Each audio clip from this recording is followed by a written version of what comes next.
नमस्कार, मैं अजय कुमार। भारत में ट्विटर पर अपनी राय रखकर अभिव्यक्ति की स्वतंत्रता का फायदा और नुकसान उठाने वाले लोगों की संख्या तकरीबन 1,70,00,000 है।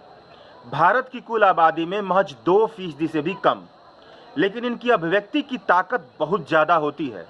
अगर अपने पर आ जाएं तो कभी कभार भारत की सबसे कड़वी सच्चाई दिखा देते हैं और कभी कभार भारत की सबसे सतही और ब्रांडेड मनस्थिति में उलझे रहते हैं।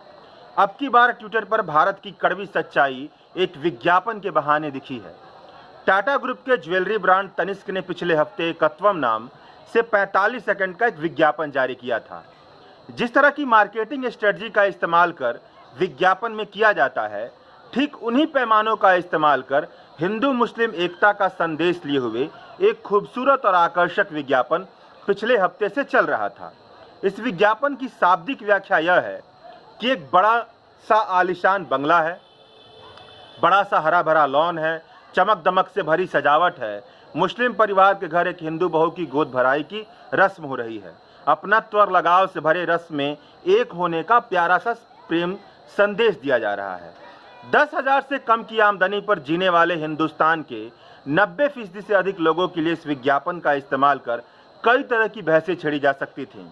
ट्विटर पर यह भी पूछा जा सकता था कि इतना महंगा घर कितने हिंदुस्तानियों के पास होता है।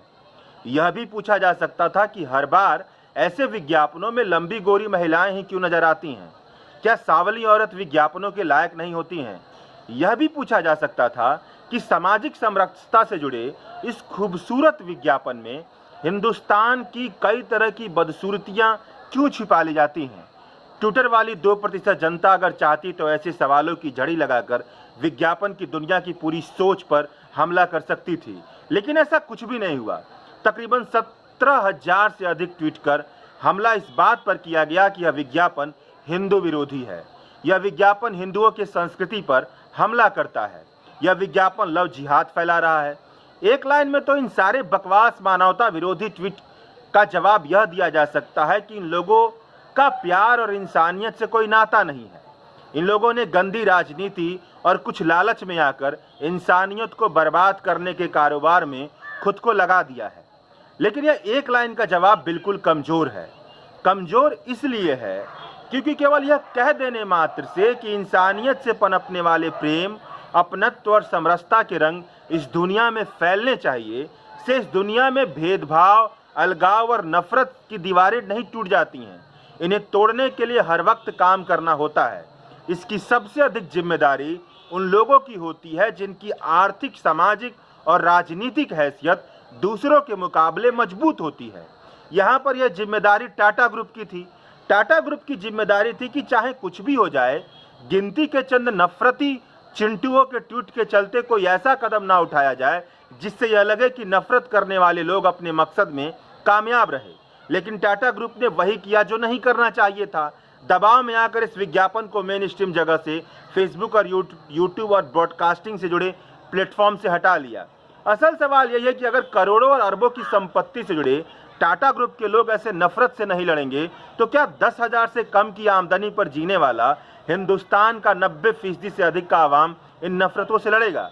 क्या हम केवल यह चाहते हैं कि 2 वक्त की रोटी की जुगाड़ में दिन भर हाड़ तोड़ मेहनत करके जिंदगी से मरहूम रहने वाला हिंदू मुस्लिम नफरत से फैलने वाले दंगे में मरता रहे, और जब जिम्मेदारी उनकी आए जिनके पास इन नफरतों और उन्माद से लड़ने के पर्याप्त साधन है तो वह भाग खड़े हो जाएं। अगर ऐसा है तो यह बिल्कुल गलत है। अगर मजबूत लोग अपनी मजबूती के साथ इस नफरत से नहीं लड़ेंगे तो फिर लड़ेगा कौन। यहाँ पर आप सोचेंगे और कहेंगे कि सर जी, बिजनेस का मामला है, बिजनेस बचाने के लिए सब कुछ करना पड़ता है। लेकिन ऐसे तर्कों का तर्क नहीं बल्कि छलावा कहते हैं। हर पैसे की बुनियाद होती है, बुनियाद से ऊपर मोल भाव की छूट दी जाती है। लेकिन बुनियाद पर हमला किया जाए और यह कहा जाए कि यह सब चलता है या बिजनेस बचाने के लिए यह किया जा रहा है, तो इसे अपने आसपास के गलतियों के आगे झुकना या गुलाम होना कहा जाना चाहिए। यह ठीक ऐसे ही है जैसे मौजूदा दौर के माहौल में अधिकतर लोग नफरत से बने डर के आगे चुप रहना ठीक समझते हैं। ऐसे में बिल्कुल सामने से किया जा रहे हमले के आगे हथियार डालकर टाटा ग्रुप का भाग खड़ा होना टाटा ग्रुप के कई सारे कॉर्पोरेट सोशल रिस्पॉन्सिबिलिटी से जुड़े कामों को छोटा करता है।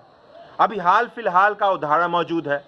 पार्ले जी बिस्किट कंपनी ने कहा है कि वह उन मीडिया चैनलों को विज्ञापन मुहैया नहीं कराएगी जो समाज में नफरत और जहर फैलाने का काम कर रही हैं। ऑटो बजाज के मालिक राजीव बजाज ने 3 चैनलों को जहरीला चैनल बताकर विज्ञापन देने से मना कर दिया है।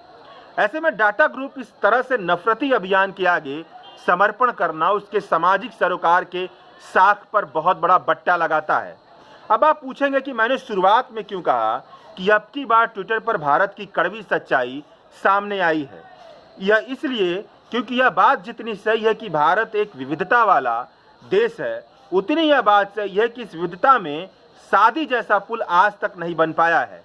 लोग अपनी जाति या अपने धर्म से बाहर शादियां नहीं करते हैं। जाति धर्म से बाहर शादी होने पर जाति धर्म के सम्मान के नाम पर हत्याएं करवा दी जाती हैं।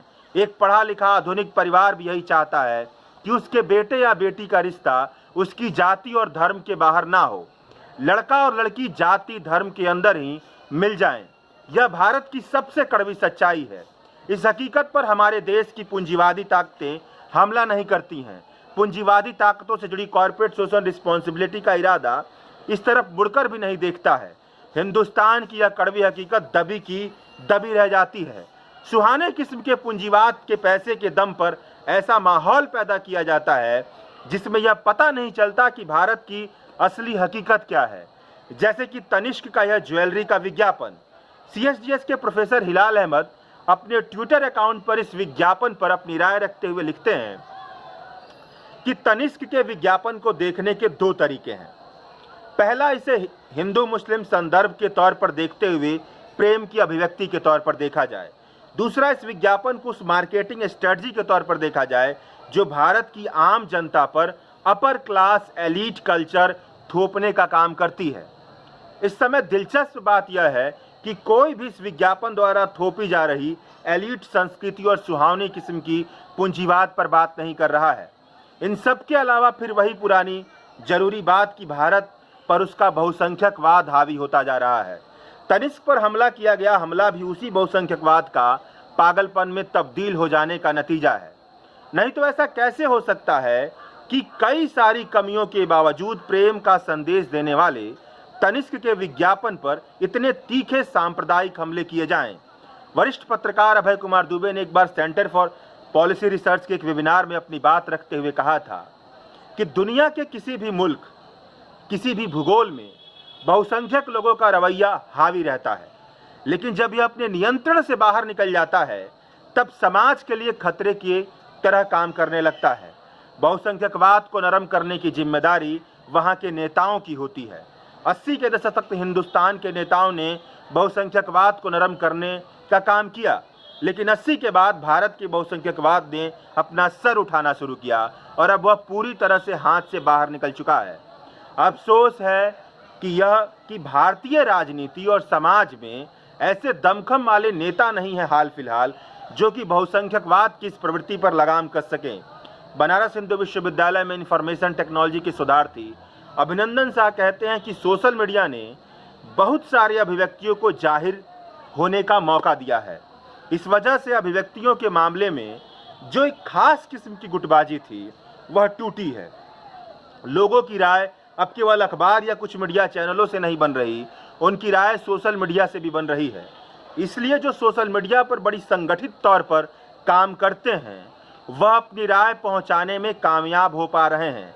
एक तरफ सामाजिक बुराइयों से लड़ने वालों का संगठन है तो दूसरी तरफ नफरत फैलाने वालों का भी संगठन है।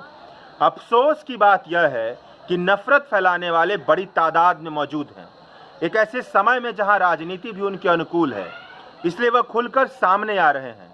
तनिष्क विज्ञापन के सहारे दिखाया गया प्रेम का भाव बहुत अच्छा संदेश है, लेकिन भारत की जमीनी हकीकत बिल्कुल अलग है। इतनी अलग और अपनी पहचानों में इतनी अधिक धसी हुई है कि वह इसे अच्छा संदेश मानकर भी अच्छा संदेश की तरह जीवन में आसानी से उतार नहीं सकती है। भारत की जमीनी हकीकत बदलेगी तभी जाकर ऐसे माहौल में प्रेम के ऐसे संदेश बचे पाएंगे, नहीं तो भारत की जमीनी हकीकत में नफरत की ऐसी बयार है और वह मौजूदा निज़ाम की देखरेख में इस कदर फल फूल रही है कि बचा कुचा प्रेम भी नफरत में बदल जाएगा। शुक्रिया।